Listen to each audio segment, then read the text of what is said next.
I mean, I look back at my life and I look back upon this year and I've accomplished a lot. People ask me, goes, what's on your bucket list? And I go, there's really nothing on my bucket list. The reality is everyone checks out and the family continues on. I mean, that's what family's about, regardless of having cancer or not, or just old age. That's just part of life. And so you just have to kind of keep putting things in perspective. I mean, I've lost all my immediate family. I mean, they've all passed away. So I understand what death is about. I've been there when people have died. So I understand what that transition is like. Hello, everybody, and welcome to Chino y Chicano. This is it's a difficult episode because I've lost my buddy, my best friend, my podcast partner, loyal friend, really, guy that was just like a brother to me, Matt Chan, who's passed away. I'm recording on Easter Sunday, March 30th. He passed yesterday, March 29th. In the afternoon, about 4:37 p.m. I did have a chance to briefly talk to Matt in the morning. Um, he was struggling, but his son called me and said Matt wanted to talk, and so we had a brief conversation. We did have a conversation on Thursday night, and during that time, we were able to just tell each other how much our friendship meant to one another. I was able to tell him how much he meant to me. When I say Matt was like a brother, I really mean that because he was a little bit older than me, but I was kind of like that little brother. He had to always make sure that he was doing what he should be doing.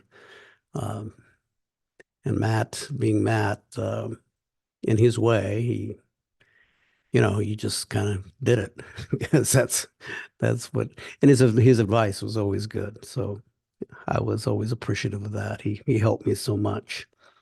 Matt had been struggling lately with his cancer. It's been almost 2 years since he had received the diagnosis of kidney cancer. Of course, with cancer, the journey is always up and down, and that was surely the case for Matt. We thought didn't look good in the beginning, but then we thought, well, things might work out okay. He went through immunotherapy, and that seemed to help as far as he'd had a tumor on his right kidney and was shrinking the tumor. But gradually, things just started slipping away and not working well, and it just got tough. Eventually, what happened? Matt was in the hospital recently. They're going to remove his gallbladder and then found out that he had some lesions there and they weren't able to do it. And then last Tuesday, he sent me a text. I was in Boston at a conference and he said that the doctors had told him he had only weeks, maybe a month. So it was quite shocking that on Saturday afternoon that he passed. He was just starting hospice care, and so it just happened so quickly. I I guess in a way, maybe that's a good thing because he's not suffering anymore, and he had been in discomfort, and obviously things were not going well. So having anything that would have been protracted would have been difficult. So, but it's been shocking to have him pass so quickly. Matt and I have been friends for 45 years. We met at King Television.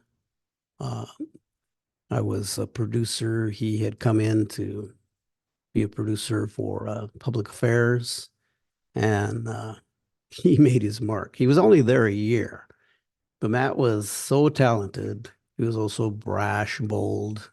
I think the white supervisors that he had were wondering, who is this Asian guy who thinks he knows everything? Well, I mean, what ended up happening is that Matt was so good when it came to production skills and technology that The ones that were wondering if he was out of his lane suddenly realized that, hey, this guy knows his stuff and we should keep him around or he should work on my team. Anyway, Matt eventually went to San Francisco. He got recruited away to take a job there on a nightly magazine show, and he became a great editor, then a producer. Then he eventually went on to work at other stations in the California area, Northern California and Bay Area, and also in Sacramento. He came back to Seattle as part of with what was Belo, and they had at one time owned Cairo, and Matt was able to. They had a production company. Matt was able to buy that company through his as he was kind of exiting Belo, and that turned into what a company that he called Screaming Flea Productions. Don't know where the title came from, but Matt created that, and they had a very successful run of creating cable episodes, and of course, the big hit of his company was a show called Hoarders, uh, which you might be aware of now. It's still on the air on cable television. Matt was on a trip in to Japan. He happened to turn on morning news show, saw a story about a guy that was a hoarder. And then in Japan, this was like a real big deal. And it was a sort of a Good Morning America show, and they were looking at some house that was just a mess in a neighborhood. And so the city came and cleaned it up. There were rats, rotting food, everything. And it was great television. So I came back and I started researching it, and I said, wow, there's this disorder called hoarding. And I started looking into it, and I go, like, damn, there's houses like that everywhere. So I pitched it to A&E, and they said, oh, this is a good idea, but can you make it a lifestyle show? And I go, we need a lifestyle show. Well, where you would clean their house up and do a reveal before and after. And I said, that's not really what the show's about. There's a psychological dimension. And they said, oh, well, this is what we want. So they gave me money to do the pilot. I did the pilot, and it was brutal because we did a story. It was about a nurse who had died in her apartment, and she had like 14 pets of different sorts. And she died, and she was dead for like, 4 weeks or something. Ugh. And they finally got into the apartment, and all the animals had left her body alone, but they started eating each other. Oh. So they had to go into this thing and clean it up. They brought in her sister to identify the body who hadn't seen her in 6 years. And then we do a cleanup and this whole thing. And they go, yeah, the show is pretty compelling, but it doesn't work as a lifestyle show. And I go, I know, I told you. So then the Biography Network stepped in, which was I guess A&E's the parent network. Mm-hmm. And so it's a secondary network. And the guy goes, I like your idea. He goes, I'll give you the money to do the pilot the way you want to do it. So we redid the pilot, and it was sort of much like how Hoarders is today. And they ran it in the middle of the night, and it did the biggest number they've ever had.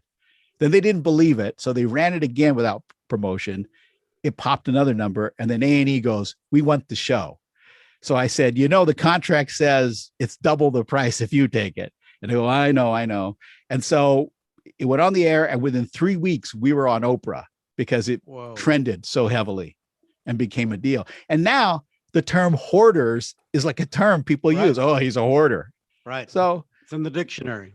Yeah. I know. So what better kind of compliment could you have? And then there are obviously the knockoffs after it. But yeah, it's still on the air.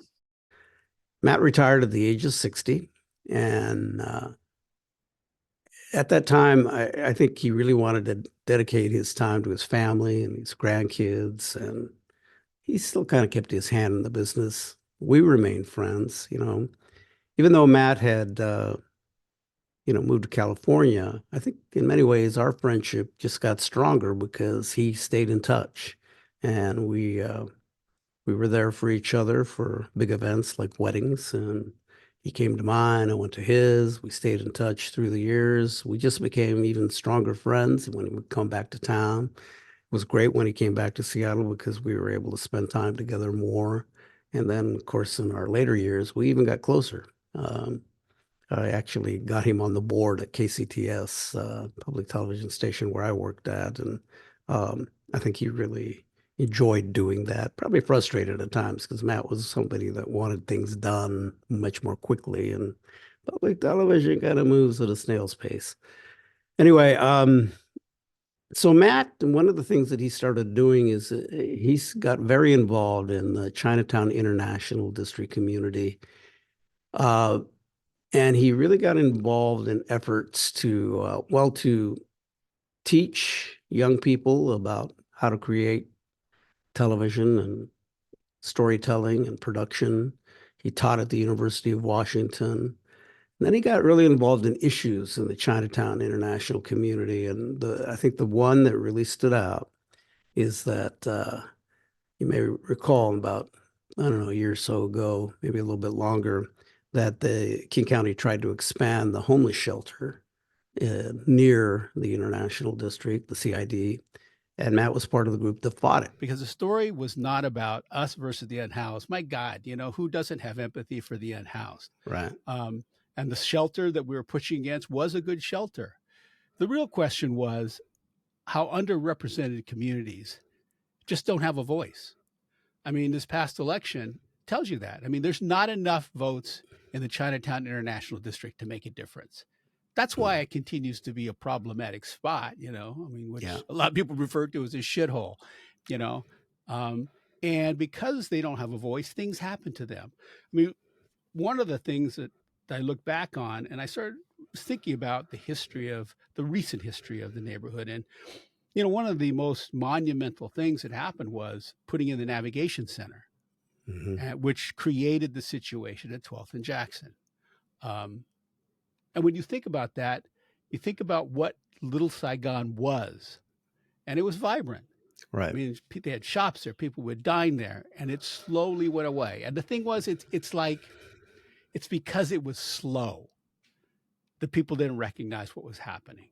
You just kind of look at today and you go like, my God, what is going on there? But it wasn't always like that.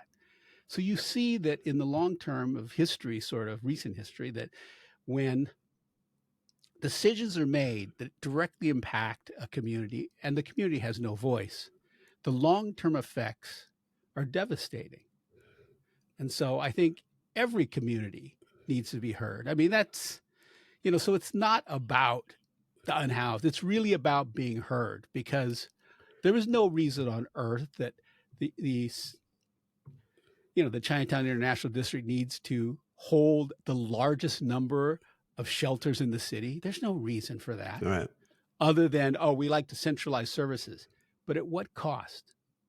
At what cost? Because you have now destroyed a thriving community that was essential to the Vietnamese community for a period of time.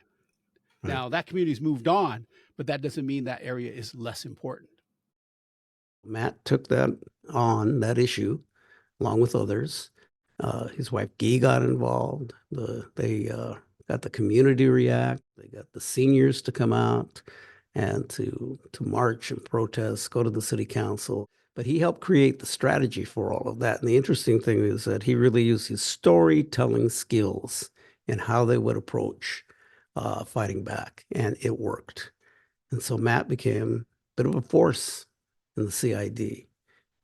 Because he knew how to organize, he knew how to communicate, he knew how to take storytelling skills and apply that to what needed to be done to tell the story, to look at the history.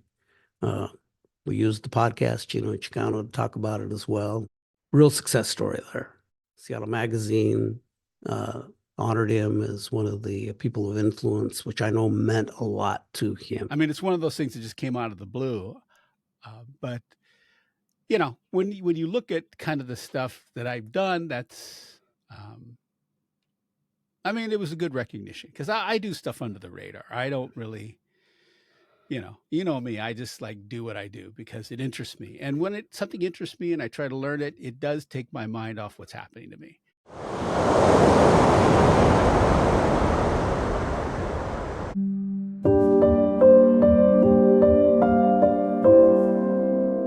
There's nothing more universally Asian than a steaming bowl of rice. Matt used his storytelling skills to help community organizations with their fundraising.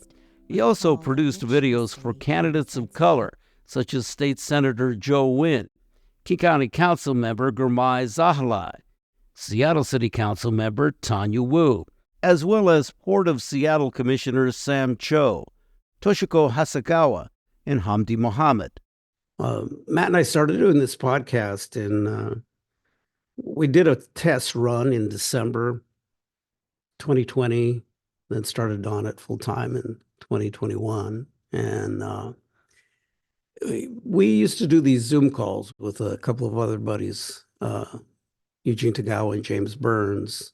Both of them worked with us at King. And during COVID, we would do Friday afternoon Zoom sessions just to talk and make sure that we were all alive and that we weren't going crazy and, pandemic isolation. And it was during that time that, Matt said, hey, we should do a podcast. And so one night I came up with this idea of like, hey, let's call it Chino Chicano. I called him and said, what do you think? He said, well, let's try it. And then we decided to do a pilot. And then from there we thought, okay, well, let's just do this thing. So we did. And our focus was really on communities of color, and the issues that they have, and also trying to talk in a way that's not code switching like you might do if you're a person of color among a white business or something like that, or just to be ourselves in our community. So that's what our goal was. And Matt had lots of great ideas. We went at it, and we had never really worked together, even though we were friends. But we had done some work for El Centro de la Raza, some stories for them for their gala. And he did the editing because he was so good at that. He did the shooting and editing, and I did the writing and the narrating. And we found out that we worked really well together. We just worked well together. So that was a wonderful thing to have experience. His cancer journey was one that, came out of the blue. And I think we were hopeful that things would work out. But gradually things did not. It was hard. It's been hard. It was hard to see him hurt. It was hard to see him in pain. It was hard to see him struggle. And in the past month or so, to see him not be able to catch a break. Last time we talked, he said to me that, well, I'm in God's hands now. And I said to him, well, you'd better be nice to God because you're a handful. And so I hope he behaves somewhat in heaven. I'm sure he will. Well, maybe not. Who knows? All of this has hit me hard too. That mortality thing. 70 years old and lose my best friend. And you just start thinking about things, and also thinking about what's important, which I probably should have thought of about a long time ago. But what's important is having family, having those valued relationships with people, friendships. I was very fortunate that, to have this strong friendship with Matt right to the end. And just means a lot to me. And I've had my time to cry, and I'm sure I'll cry more. I'm going to miss him so much. I'm going to miss calling him and just, how you doing? Calling him and telling him, what's in my life and what I'm struggling with, or what's good, what I'm doing, or what could we do next on the podcast, and what should we do? And just, I'm going to miss my buddy. I'm going to miss my buddy. Anyway, I just wanted to record this because I felt, I guess I need to just talk about Matt. And I just feel so lucky that to have that relationship with him, for him to be in my life. And I'm just really fortunate. and to Guy and his daughter Althea, and to Max, his son, and his grandkids, Kian and Sage, my condolences. Um, he loved you guys. He loved you a lot. And, his grandkids were like light of his life. He was a proud grandpa. And he loved kids. He really liked kids a lot. And he just was just so proud of his grandchildren. And anyway, to his family, just know that if you need anything, I'm here. All you got to do is call, and I'll be there for you. And Matt, um, cancer may have taken you from this life, but thing is, you're always going to be with me in spirit, and value. Uh, I value the friendship we had. Well, we have. It's always we. Hopefully, we'll get together again someday, and I'll listen to your profane observations about things. I'm going to miss you, but, I have great memories. I love you, man. The future is uncertain, but Yeah. the future is always uncertain. It is. People don't realize it. The future's nothing is promised to you. Right. I just have a little more certainty about the finality of things. I mean, I know that things will end sooner than I would like, but I need to be okay with how my life has gone. And I think it's, there's no regrets.